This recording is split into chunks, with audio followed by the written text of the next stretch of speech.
یہ ہمارے یہاں بہت سے لوگ جو کپڑا پہنتے ہیں اس کے اندر بعض لوگ ہیں کہ وہ نماز میں جو کرچ ہے وہ کہیں ٹوٹنے نہ پائے ان کی، اس لیے بہت سے لوگوں کو ہم نے دیکھا کہ وہ سجدے میں جانا چاہتے ہیں تو اپنے کرتے کو اوپر کر لیں گے تاکہ ہم بیٹھیں تو ہمارا کپڑا پیچھے سے خراب نہ ہو، یعنی ایسی صورتحال رہا کرتی ہے، ایسے بہت چیزیں دیکھنے میں آتی ہیں۔ تو یہ سارا کام لغو ہے، نماز کی حالت میں یہ چیز قطعاً مناسب نہیں ہے۔ اسی طریقے سے امام جوزی رحمہ اللہ بیان فرمایا قضاء حاجت کی شدید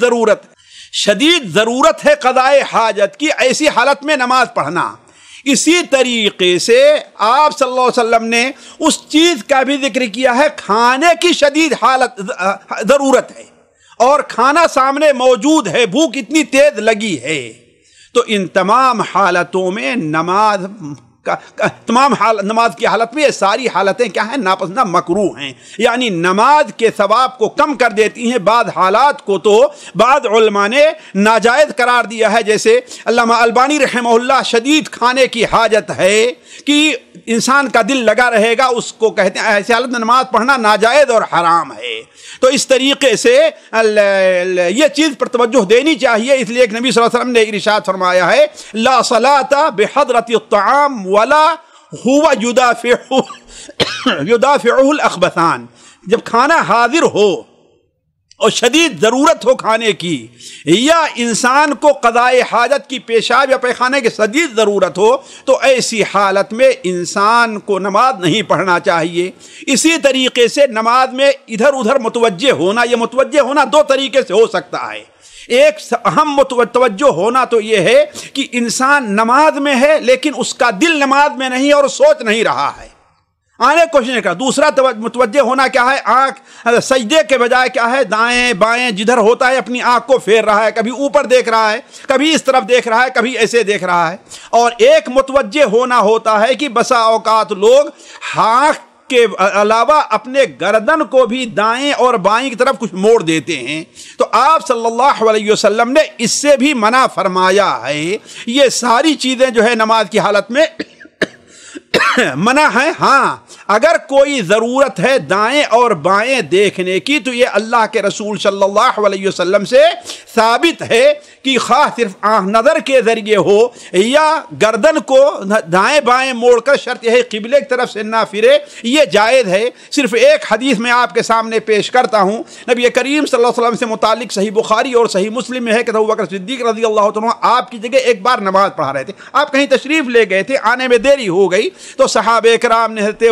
بلال نے نماز پڑھانے کے لیے کہا، نماز پڑھانے لگے۔ ابھی حضرت بلال نماز پڑھا ہی رہے تھے کہ آپ صلی اللہ علیہ وسلم تشریف لے آئے اور لوگ اپنا ہاتھ مارنے لگے کہ ہاں بھائی آپ آ گئے ہیں۔ حضرت ابوبکر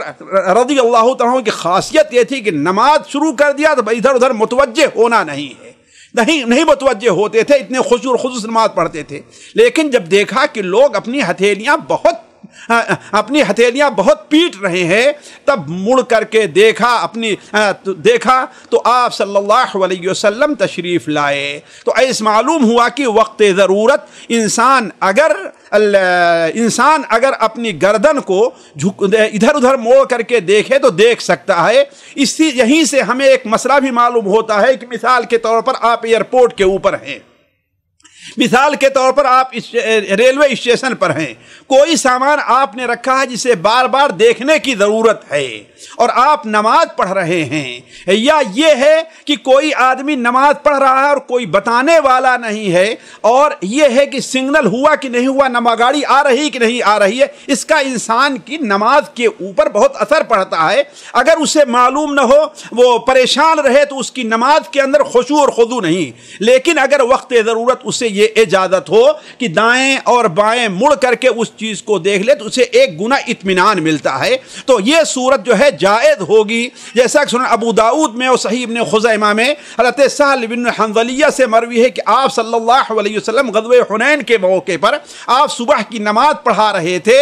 اور رہ کر کے وادی کی طرف آپ دیکھا کرتے تھے، وادی کی طرف دیکھا کرتے تھے۔ وجہ یہ ہے کہ آپ نے ایک سوار کو کسی ضرورت کے لیے بھیجا تھا اور اس کا انتظار تھا کہ وہ آیا کہ نہیں آیا، تو آپ اس کو دیکھ لیا کرتے تھے۔ اسی طریقے سے آگے امام الجوزی رحمہ اللہ لکھتے ہیں کہ اگر حالت نماز میں کوئی معاملہ درپیش آ جائے، جیسے کسی نے دستک دی اور اجازت چاہی، یا دیکھا کہ کوئی نابینا کنویں میں گرنے والا ہے، تو ایسی حالت میں مرد سبحان اللہ کہہ کر کے متنبہ کرے گا، اور عورت ہتھیلی بجا کر کے اس کی صورت یہ ہے کہ اپنے ایک ہاتھ کو دوسرے ہاتھ کے پشت پر مارے، ایسے کر کے متنبہ کرے گی۔ لیکن اگر نابینا ہے، جیسے متنبہ نہ ہو سکے اور خطرہ ہے کسی گڑھے میں گر جائے گا، تو نمازی کے اوپر واجب ہے کہ بات کرے، گڑھا گڑھا کہے، اس کی نماز میں کوئی خرابی نہیں آئے گی، یا یہ کہ آگے بڑھ کر کے اسے روکے اگر قبلے کی طرف ہے، اور اگر نہیں نماز توڑنا پڑے تو نماز کو توڑ کر کے بھی اسے وہاں سے یعنی گڑھے میں گرنے سے بچائے گا۔ یہاں پر یہ بھی بات دھیان دینی چاہیے کہ ہماری بہن کا اگر کوئی بچہ بیمار ہے، گھر میں کوئی نہیں ہے، ایسے حالات درپیش آئیں کہ مثال کے طور پر کسی نے پانی مانگا، اگر پانی نہیں مانگا تو پانی نہیں ملا تو خطرہ ہے کہ ان کو زیادہ نقصان ہو جائے گا، تو ان تمام حالتوں میں نماز چھوڑ سکتی ہے۔ اس کے بعد امام جوزی رحمہ اللہ نے نماز کے ممنوع اوقات کا ذکر کیا ہے۔ اس سلسلے میں تفصیل میں نہیں جانا چاہتا۔ نماز کے ممنوع اوقات 5 ہیں، جیسا کہ ہم کو معلوم ہے، طلوع فجر سے لے کر کے طلوع شمس تک، طلوع فجر سے لے کر کے طلوع فجر کے بعد، یعنی نفلی نماز کی بات، نفلی نماز طلوع فجر سے لے کر کے طلوع شمس تک صرف جو ہے وہ 2 سنت پڑھنے کی اجازت ہے اور باقی اجازت نہیں ہے۔ سورج نکلنے سے لے کر کے ایک نیزے کے برابر ہو جانے تک، یعنی نکلنا شروع کرے تو جب تک پورا نکل نہ آئے اور نکل کر کے کچھ اوپر نہ چلا جائے، اس وقت تک کوئی نماز پڑھنی جائز نہیں ہے۔ اسی طریقے سے ٹھیک دوپہر کو جب سورج ہوتا ہے تو اس وقت بھی نماز پڑھنا جائز نہیں ہے۔ یہاں پر ایک چیز واضح کر دوں کہ ہمارے بہت سے بھائی کو یہ مسئلہ ہوتا ہے کہ آخر سورج نکلنے میں یا قائمہ ظہیرہ میں کتنی دیر لگتی ہے۔ بعض علماء نے اس کے لیے یہ وقت محدد کیا ہے، اور علماء عام طور کہتے ہیں 15 منٹ پہلے، اور اس کی وجہ یہ بھی ہے کہ بعض علماء نے اس کا مشاہدہ کیا کہ سورج جب نکلنا شروع ہو، مکمل طور پر باہر آ جانے میں بسا اوقات یا زیادہ 12 منٹ لگتے ہیں۔ یعنی نکلنا جیسے شروع ہوا، سورج کی ٹکیا نکلنا شروع ہوئی یا سورج کی ٹکیا ڈوبنا شروع ہو گئی، تو شروع سے لے کر کے آخر تک یعنی پورا ڈوب جائے یا پورا نکل جائے، اس کے لیے کم سے کم 12 منٹ لگتے ہیں، اور بسا اوقات جو ہے ایک آدھ منٹ کم بھی ہیں۔ تو اسی لیے علماء کہتے ہیں 15 منٹ کا انتظار کرنا چاہیے۔ البتہ قائمہ ظہیرہ کے لیے اتنا وقت نہیں لگتا، اس کے لیے مشکل سے 5 یا 6 منٹ لگتے ہیں، لیکن علماء احتیاطاً اس کے لیے بھی 15 منٹ کہتے ہیں۔ تو نماز عصر کے بعد سے لے کے سورج ڈوبنے تک، اور سورج ڈوبنا شروع ہو جائے تو اس وقت تک جب تک مکمل سورج ڈوب نہ جائے، ان اوقات میں 2 وقت تو زیادہ ممانعت کے ہیں، کب جب سورج نکل رہا ہو تو اور سورج ڈوب رہا ہو تو، اور 3 وقت جو ہے اتنی ممانعت کے نہیں ہیں۔ اس کی دلیل جو ہے حضرت عمرو بن سلمہ کی روایت ہے کہ اللہ کے رسول صلی اللہ علیہ وسلم سے انہوں نے نماز کے بارے میں پوچھا تو آپ نے بیان فرمایا تم فجر کی نماز پڑھو، اس کے بعد رک جاؤ، اس لیے کہ فجر کی نماز میں اللہ تعالیٰ کے فرشتے حاضر ہوتے ہیں، اس کا اجر تمہارے لیے لکھا جائے گا، یہاں تک کہ سورج ڈوبنا شروع ہو جائے، سورج نکلنا شروع ہو جائے تو نماز سے رک جاؤ، یہاں تک کہ قید روم ہے، یعنی تھوڑا سا ایک نیزے کے برابر اوپر آ جائے، اس لیے کہ اس وقت جو ہے شیطان اپنی سینگ لگا کے کھڑا ہوتا ہے اور کچھ لوگ سورج کو سجدہ کرتے ہیں۔ اسی طریقے سے تم نماز پڑھو، نماز پڑھنے میں فرشتے وہاں پر حاضر ہوں گے، تمہیں اجر لکھا جائے گا، یہاں تک قائمہ ظہیرہ ہو جائے، اور قائمہ ظہیرہ شروع ہو تو تم نماز سے رک جانا یہاں تک کہ سورج ڈھل جائے۔ اس طریقے تم عصر کی نماز پڑھو، عصر کی نماز پڑھ لو تو نماز پڑھنے سے رک جاؤ یہاں تک کہ سورج ڈوب جائے۔ تو آپ صلی اللہ علیہ وسلم نے اس سلسلے میں اور متعدد حدیثیں ہیں، تو عقبہ ابن عامر کی حدیث ہے، ان کو دیکھ کر آپ لوگ اچھی طریقے سے جانتے ہیں۔ ان اوقات میں نفلی نماز نہیں پڑھی جائے گی الا یہ کہ اس نماز کا کوئی سبب ہو، یہ چیز اصل سمجھنے کی ہے۔ ان اوقات میں کوئی بھی نماز نہیں ہے، کوئی بھی نماز نہیں ہے الا یہ کہ اس نماز کا کوئی سبب ہے۔ سبب کا معنی کیا ہے؟ یعنی وہ نماز اصل میں جو پڑھی جا رہی ہے کسی ایسے سبب کی وجہ سے جو ابھی پایا جا رہا ہے، اس سے پہلے نہیں پایا جا رہا تھا۔ اس کی مثال میں دوں، ایک شخص جو ہے عصر کے نماز پڑھ چکا ہے، کسی مسجد میں پڑھ چکا ہے، اب دوسری مسجد میں کسی کام کے لیے آتا ہے، اب مسجد میں داخل ہوتا ہے تو گویا ایک سبب ہو گیا۔ کیا؟ مسجد میں داخلے پر نماز پڑھنا مسنون ہے، اللہ کے رسول نے تاکید فرمائی ہے۔ اسی طریقے سے ایک شخص ہے، مثال کے طور پر ظہر کی نماز وہ نہیں پڑھا، بھول گیا تھا، جب عصر کی نماز پڑھ لیا تو اسے یاد آتا ہے کہ ہم نے ظہر کی نماز نہیں پڑھی، تو گویا اب اس کا ایک سبب ہے۔ کیا؟ یعنی یاد کرنا، یاد آنا، وہ نماز جو پڑھنی چاہیے تھے اب اس کو ایسے وقت میں پڑھ سکتا ہے۔ تو ہر کوئی ایسی نماز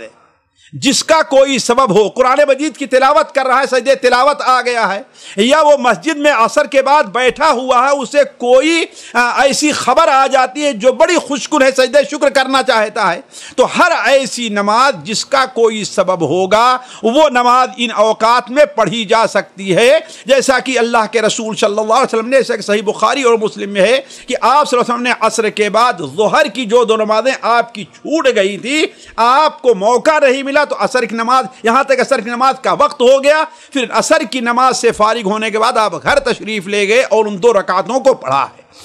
اس کے بعد امام الجوزی نے بیمار کی نماز کا مسئلہ چھیڑا ہے کہ بیمار کی نماز کا طریقہ کیا ہے، جس میں چند مسائل ہیں ساتھیوں۔ پہلی چیز، جو شخص کسی مرض کی وجہ سے کھڑے ہو کر نماز پڑھنے سے عاجز ہو تو امام الجوزی کہتے ہیں کہ وہ 4 زانو بیٹھ کر کے نماز پڑھے، 4 زانو بیٹھ کر کے، یعنی دونوں پیروں کو ایسے کر کے نماز پڑھے۔ البتہ سجدہ کرتے وقت اپنے پیروں کو موڑ لے، ویسے جیسے عام طور پر بیٹھتا ہے اور سجدہ کرتا ہے۔ آپ صلی اللہ علیہ وسلم کی حدیث جیسے مائی عائشہ بیان فرماتی سنن نسائی وغیرہ میں ہے کہ ہم نے اللہ کے رسول سے دیکھا یصلی متربعن، آپ صلی اللہ علیہ وسلم 4 زانو ہو کر کے نماز پڑھ رہے تھے۔ اس طریقے کو بعض علماء نے بہتر سمجھا ہے۔ کیوں؟ اس لیے تاکہ وہ بیٹھنا جو قیام کی جگہ پر ہے اور وہ بیٹھنا جو سجدوں کے درمیان میں یا تشہد کے لیے ہے، ان دونوں بیٹھنوں میں فرق کیا جا سکے۔ ذرا سمجھیں، یعنی 4 زانو ہو کر کے بیٹھنا اور عام حالات جو نماز میں بیٹھنے کی حالت ہے، ان حالات میں بیٹھنا میں فرق کیوں کیا گیا ہے؟ اس لیے تاکہ معلوم ہو کہ یہ جو بیمار نماز پڑھ رہا ہے ابھی قرات قیام کی حالت میں ہے یا کہ سجدے کے درمیان میں بیٹھا ہے یا کہ تشہد کے لیے بیٹھا ہے۔ اس لیے بعض علماء نے اس فرق کو رکھا ہے، لیکن یہ بات واضح رہنی چاہیے کہ یہ اختلاف علماء کے نزدیک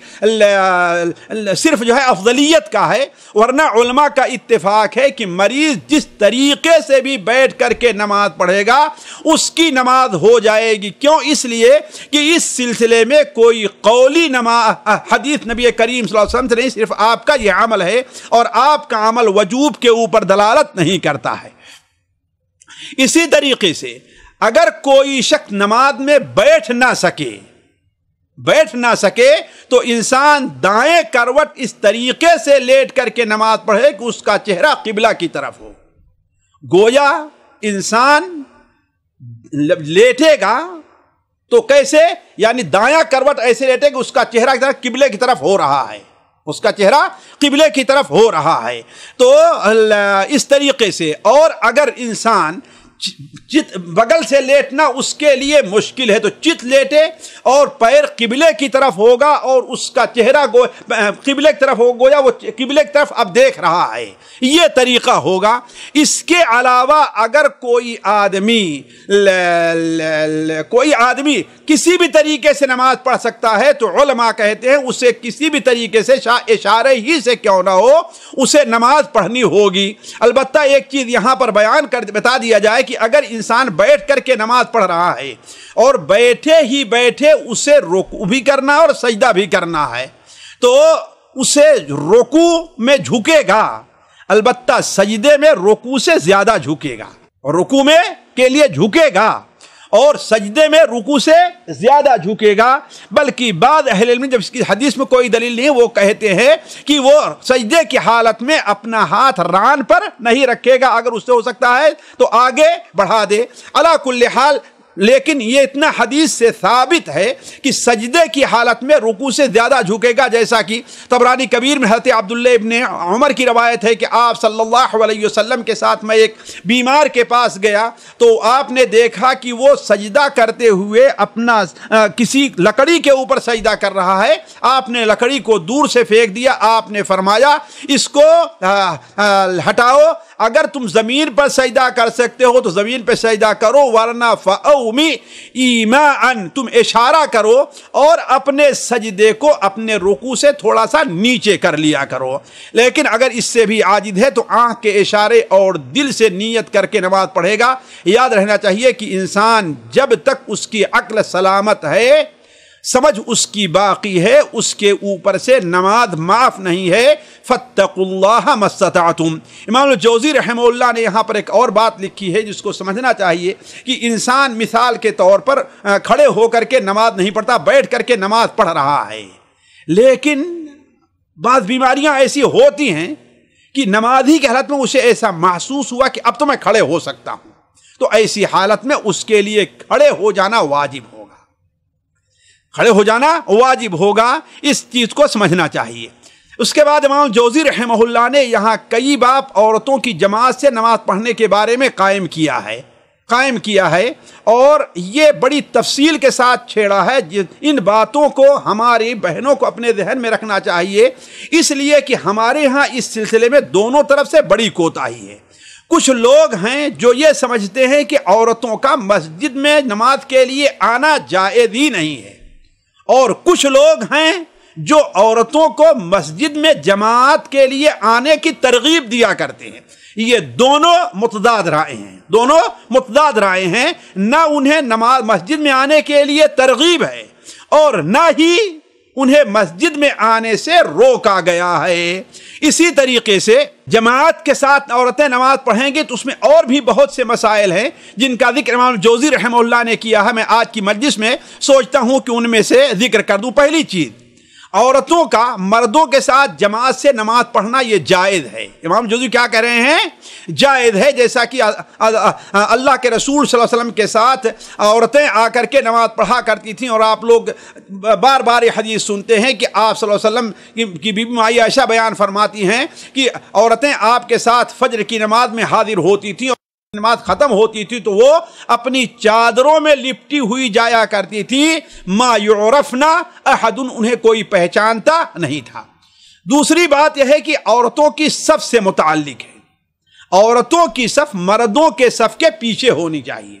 مردوں کی صف کے آگے نہیں ہونی چاہیے۔ یہ بات دھیان میں رکھیں۔ ابھی کچھ مسائل اس سلسلے میں آتے ہیں، جیسے حضرت ابو ہریرہ کی روایت ہے کہ آپ صلی اللہ علیہ وسلم نے ارشاد فرمایا کہ مردوں کی سب سے افضل صف کیا ہے؟ وہ سب سے پہلی صف ہے، اور سب سے بری صف کیا ہے؟ وہ سب سے آخری صف ہے،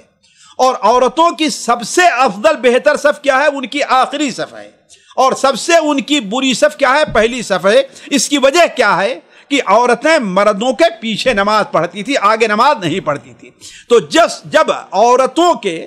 کا مردوں کے صف کے پیچھے رہنا، قریب ہونا یہ بری ہونے کی دلیل ہے، تو آگے کس طریقے سے یہ جائز ہو سکتا ہے کہ آگے عورت کی صف بنائی جائے؟ اس سلسلے میں متعدد حدیثیں بھی ہیں جو میں تفصیل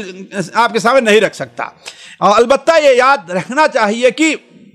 مرد کے لیے اگر اکیلا ہے تو اکیلے صف بنانے کی اجازت نہیں ہے، وہ امام کے بغل میں کھڑا ہوگا۔ البتہ عورت اگر اکیلی بھی ہے تو اسے اکیلے صف بنانا ہوگا، وہ مرد کے ساتھ صف میں کھڑی نہیں ہوگی۔ آگے امام جوزی نے اس سے کچھ مسائل مستنبط کیے ہیں، لکھتے ہیں اگر عورت مردوں کے صف میں کھڑی ہو جائے تو یہ مکروہ ہے، یعنی امام جوزی کے نزدیک یہ نہ حرام نہیں ہے، البتہ نہ اس کی نماز باطل ہوگی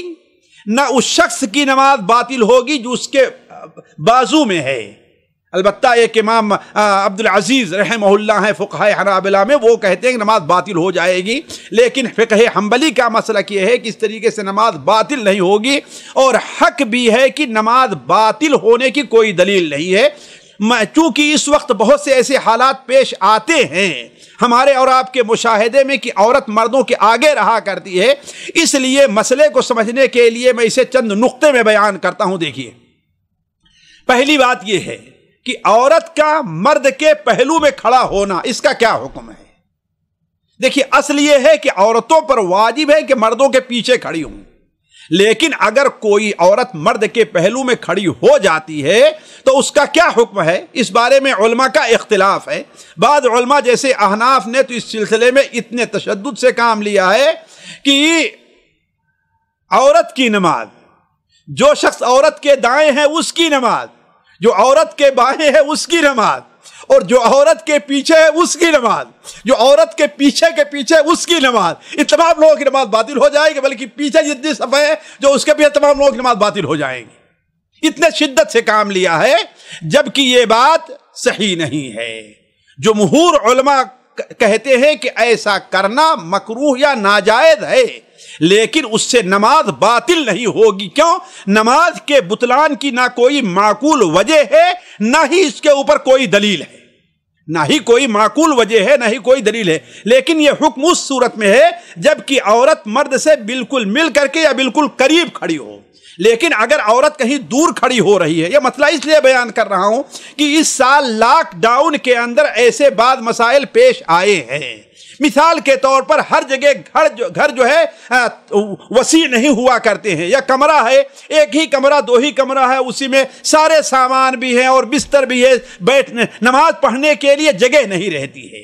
تو اگر ایسی صورت میں عورت مرد کے بالکل بغل میں نہیں کھڑی ہوتی ہے، تھوڑا سا دور ہوتی ہے، یا درمیان میں کوئی چیز رکھ لیتی ہے، کوئی برتن رکھ لے، کوئی اور چیز رکھ لے، تو اس پر یہ حکم نہیں ہوگا، یہ چیز کیا ہوگی؟ جائز ہوگی۔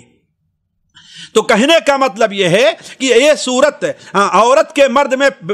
بالکل مل کر کھڑی ہونے سے ہے، اور اگر کوئی دور کھڑی ہو رہی ہے یا دونوں کے درمیان میں کوئی چیز حائل ہے تو متفقہ طور پر نماز باطل نہیں ہوگی۔ دوسری صورت ہے عورتوں کی صف مردوں سے آگے ہو، یا مردوں کی عورت یعنی یا عورت مرد کے آگے کھڑی ہو، یا عورتوں کی جو صف ہے مردوں کی صف سے آگے ہو، اس کا کیا حکم ہوگا؟ اس بارے میں اصل یہ ہے کہ واجب تو یہ ہے کہ عورت کی صف مردوں کے صف سے پیچھے ہونی چاہیے، لیکن اگر کوئی مجبوری ہے، جیسے حرمین شریفین میں عموماً دیکھا جاتا ہے، خاص طور پر حرم مکی کے اندر، یا عورتوں کے لیے کسی مسجد سے ملا کر کوئی مصلی بنانا ہے جو مسجد کا حصہ مانا جائے، یا اسے صرف عورتوں کے لیے وقتی طور پر مصلی کی حیثیت دی جائے۔ اور ہمارے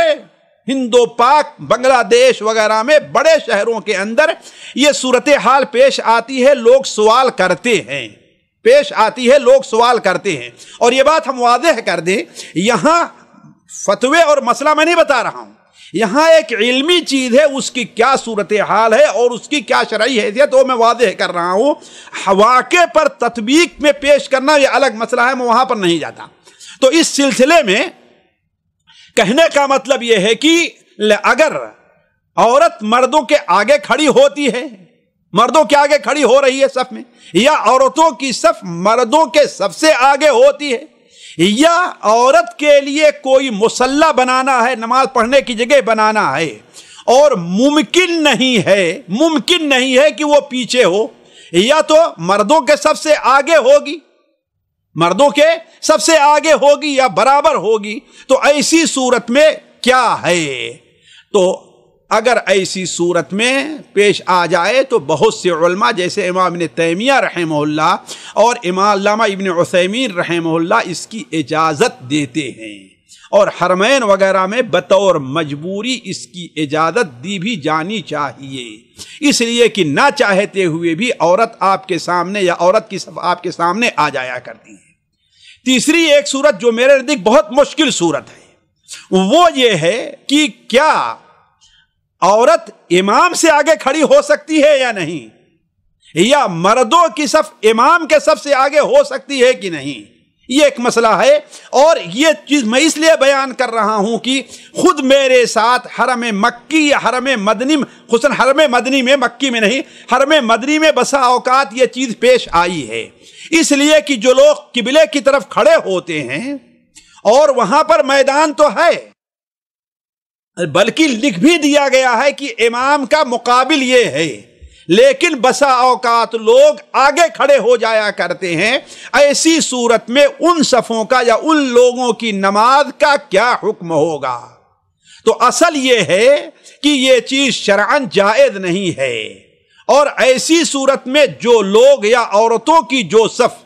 آگے بن رہی ہے ان کی نماز نہیں ہوگی۔ لیکن اگر مجبوری کی ایسی صورتحال ہے، مجبوری کی صورتحال ہے، یعنی مثال کے طور پر ایک شخص ہے، وہ مسجد بنی ہوئی ہے، بڑے شہروں میں اس کے لیے پیچھے کوئی جگہ نہیں ملے، لوگوں کے گھر ہیں، دائیں اور بائیں جانب کوئی جگہ نہیں ملے جو لوگوں کے گھر ہیں، ایسی جگہ مل رہی ہے جو ہاں امام مسجد ہے، محراب ہے، اس سے آگے کی طرف ہے، تو ایسی صورت میں عورتوں کی صف بنانے کا کیا حکم ہوگا؟ اس سلسلے میں ساتھیوں موضوع بہت طویل ہے، وقت نہیں میں اس طرف جانا چاہوں، لیکن اصل یہ ہے کہ یہ چیز جائز نہیں ہے، لیکن مجبوری کی حالت میں امام ابن تیمیہ رحمہ اللہ اور شیخ ابن عثیمین اس کی اجازت دیتے ہیں۔ امام ابن تیمیہ رحمہ اللہ کی جو دلیل ہے اس میں ایک قوت پائی جاتی ہے، اس میں ایک قوت پائی جاتی ہے، صرف ایک میں ذکر کر رہا ہوں۔ امام ابن تیمیہ رحمہ اللہ کہتے ہیں کہ دیکھیے، علماء کے اس سلسلے میں 3 قول ہیں۔ ایک قول تو یہ ہے کہ یہ ناجائز ہے یا مکروہ ہوگا، لیکن نماز اس سے باطل نہیں ہوتی ہے۔ دوسرا قول یہ ہے کہ یہ اس سے ناجائز بھی اور نماز جو آگے پڑھے گا اس کی نماز باطل ہو جائے گی۔ تیسرا قول امام ابن تیمیہ رحمہ اللہ نے اپنے فتاوی کے اندر تفصیل سے لکھا ہے، وہ یہ ہے کہ نماز یہ چیز اصل تو یہ ہے کہ یہ جائز نہیں ہے، لیکن اگر کوئی عذر ہے، یعنی پیچھے یا بغل میں جگہ نہیں مل پا رہی ہے، مجبور ہے، جس طریقے سے ہم نے کہا کہ حرم مدنی کے اندر ہے، حرم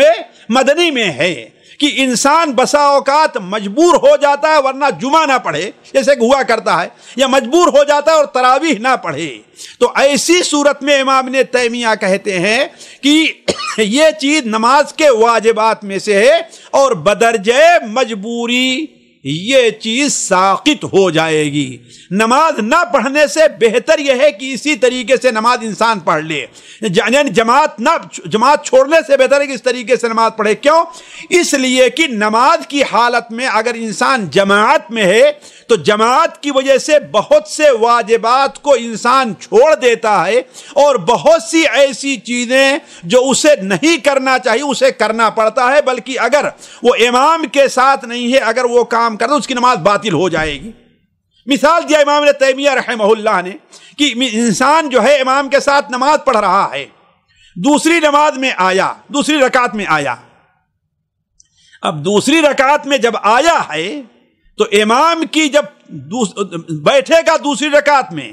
تو امام کی دوسری رکعت ہوگی اور مقتدی کی پہلی رکعت ہوگی، اب اس کو وہاں پر بیٹھنا پڑے گا لازماً، حالانکہ اکیلے اگر نماز پڑھ رہا ہے اگر بیٹھتا ہے تو اس کی نماز نہیں ہوگی۔ لہذا جب ایسی چیزوں کی ایسے کئی ایک مثال امام ابن تیمیہ رحمہ اللہ نے دی ہے، کہا کہ جب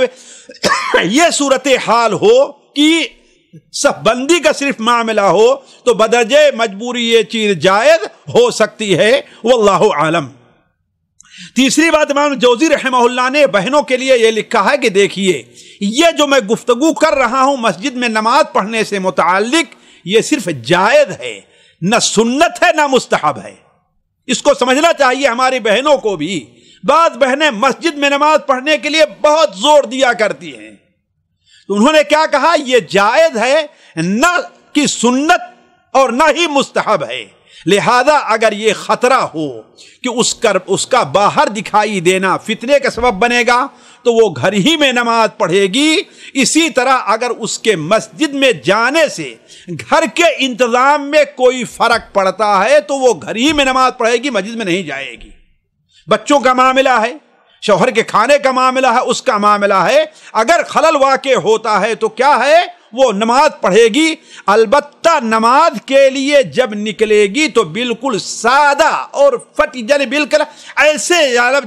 حالت جس کے میں کسی قسم کی زیب و زینت کا اظہار نہیں ہونا چاہیے، جیسا کہ نبی کریم صلی اللہ علیہ وسلم کی حدیث مسند بزار وغیرہ میں ہے، مسند احمد میں بھی ہے کہ آپ نے بیان فرمایا لا تمنعوا اماء اللہ مساجد اللہ وَلْيَخْرُجْنَ تَفِلَاتٍ۔ تفل اصل اسے تفل کے معنی کیا ہوتا ہے، یعنی بالکل سادہ بلکہ پھٹے پرانے کپڑے ایسے پہن کر کے جائے گی، کسی بھی قسم کی زینت اختیار نہیں کرے گی۔ یہ بات کئی ایک حدیثوں کے اندر آئی ہوئی ہے۔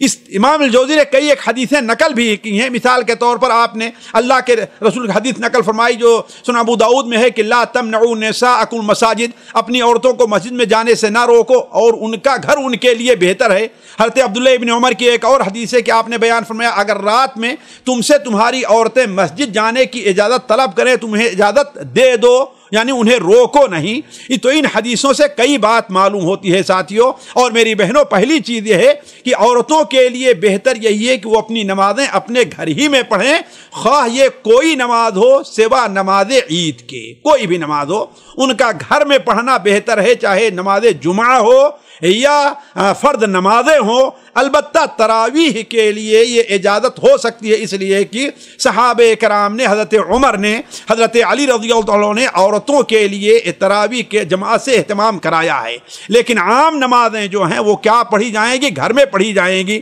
اس سلسلے میں شاید پچھلے مجلس میں حضرت ام حمید کی حدیث آئی تھی کہ نہیں آئی تھی، اسے اپنے سامنے رکھنا چاہیے کہ آپ صلی اللہ علیہ وسلم کے بعد ام حمید آتی ہیں اور کہتی ہیں اے اللہ کے رسول صلی اللہ علیہ وسلم مجھے آپ کے ساتھ نماز پڑھنا بڑا پسند ہے۔ تو آپ نے کیا بیان فرمایا کہ اے ام حمید میں جانتا ہوں کہ تم میرے ساتھ نماز پڑھنا پسند کرتی ہو، لیکن یاد رکھو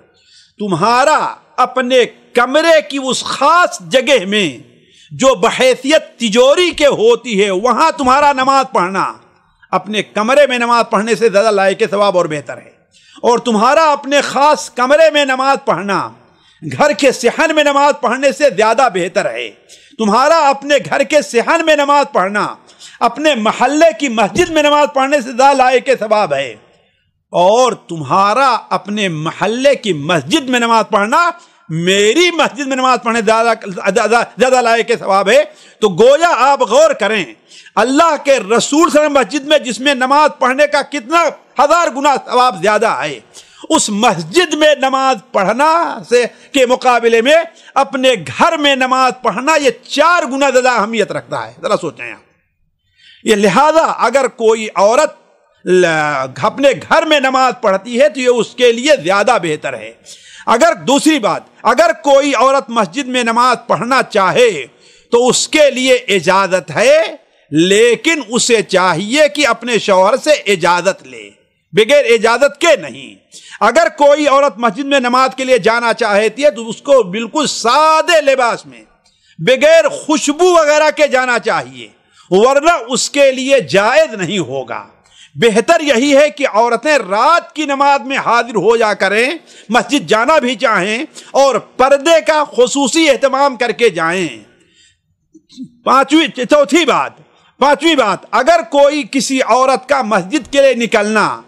اس کے لیے یا اس کی وجہ سے لوگوں کے فتنے میں پڑنے کا خطرہ ہو تو اسے روک دیا جائے گا، اسے مسجد میں نہیں جانے دیا جائے گا۔ مثال کے طور پر کسی عورت کا گھر اور مسجد کے راستے میں کچھ اوباش قسم کے لوگ رہا کرتے ہیں، کچھ بے دین اور کمزور ایمان قسم کے لوگ رہا کرتے ہیں جو اس پر آوازیں کستے ہیں، بسا اوقات اسے چھیڑتے ہیں، یہ فتنے کا سبب ہوگا تو اسے مسجد میں آنے کے لیے مسجد میں نہیں آنے دیا جائے گا۔ امام الجوزی رحمہ اللہ نے یہاں پر عورتوں کے لیے اذان اور اقامت کا مسئلہ بھی چھیڑا ہے۔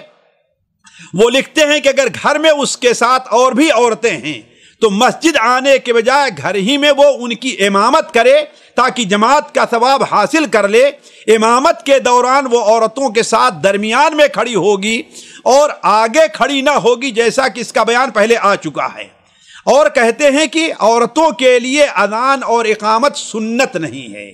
اذان اور اقامت عورتوں کے لیے سنت نہیں ہے۔ یہ بات یہاں پر واضح کر دوں کہ عورت کے حق میں اذان اور اقامت مشروع ہے کہ نہیں، یہ علماء کے نزدیک مختلف فی مسئلہ ہے۔ جمہور کبیر اسی کے قائل ہیں کہ عورتوں کے لیے اذان اور اقامت نہیں ہے۔ علامہ ابن باز رحمہ اللہ کا خیال یہی ہے۔ البتہ علامہ البانی رحمہ اللہ اذان اور اقامت کی مشروعیت کے قائل ہیں کہ عورت کے لیے اذان اور اقامت بھی مشروع ہے۔ ان کی دلیل کیا ہے؟ پہلی دلیل تو ہے کہ انما النساء شقائق الرجال، یعنی عورتیں مردوں کی جنس سے ہیں، تو جب مردوں کے لیے اذان کی اقامت کی فضیلت ہے تو عورتوں کے لیے بھی ہونی چاہیے۔ اور دوسری دلیل علامہ مرحوم نے یہ پیش کی ہے کہ عطا بیان کرتے ہیں کہ حضرت عائشہ رضی اللہ تعالیٰ عنہ اذان دیتی تھی، اقامت کہتی تھی اور عورتوں کی اقامت کیا کرتی تھی۔ یہ چیزیں پیش کی ہیں، لیکن حق یہ ہے کہ ان کے اذان کے بارے میں کوئی واضح دلیل نہیں ہے، بلکہ جہاں تک اس چھوٹے علم والے ناقص نے سمجھا ہے کہ عورتوں کو اذان نہیں دینا ہے، اور یہی ہمارے علماء اہل حدیث کا بھی مسئلہ ہے۔ کیوں؟ اس لیے کہ اولاً عورت کی آواز اس طریقے سے بلند کرنا یہ گویا کہ اس سے منع کیا گیا ہے، جبکہ نماز میں ہو تو وہ ہتھیلی یعنی وہ جو ہے آواز کو اپنی بلند نہ کریں۔ دوسری چیز، آپ سنن ابو داؤد کی اس حدیث کے اوپر غور کریں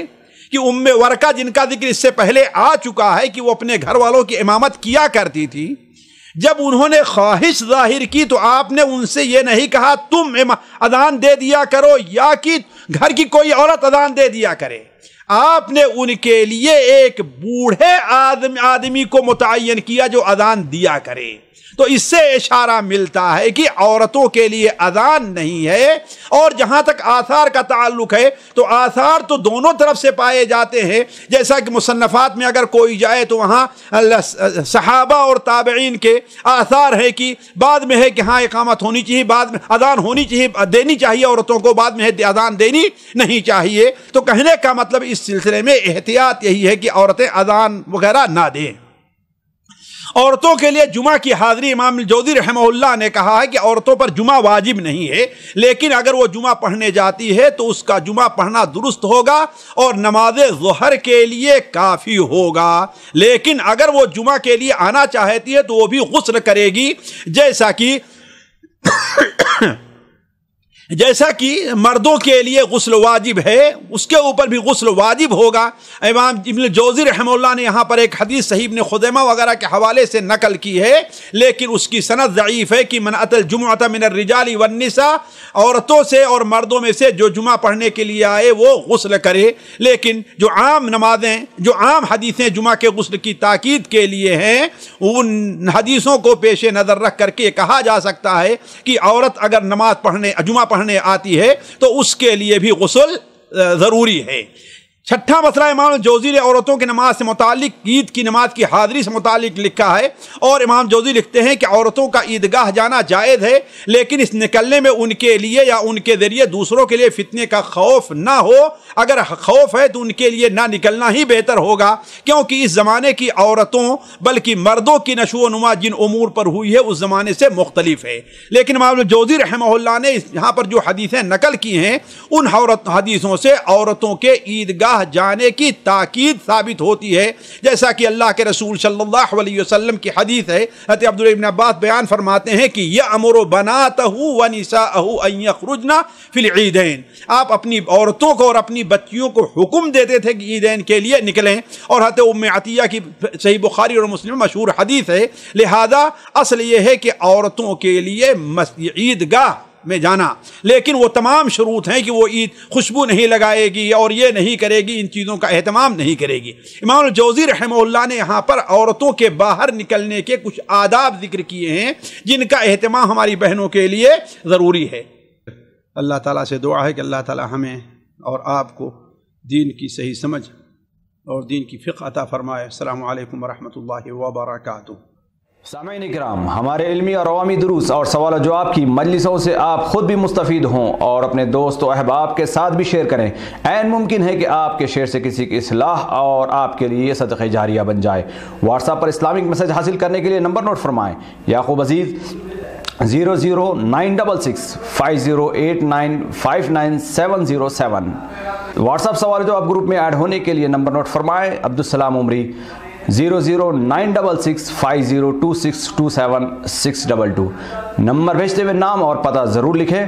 اسی طرح ہمارے یوٹیوب چینل اسلامی دعویٰ کو ضرور سبسکرائب کریں تاکہ ہماری ہر نئی اور اہم ویڈیو کی اطلاع آپ کو فوری حاصل ہو جائے۔ تمام دروس، مقالات اور سوال و جواب سیریز کے لیے ہماری مشہور ویب سائٹ www.islamidawah.com کا مشاہدہ کرتے رہیں۔ السلام علیکم ورحمۃ اللہ وبرکاتہ۔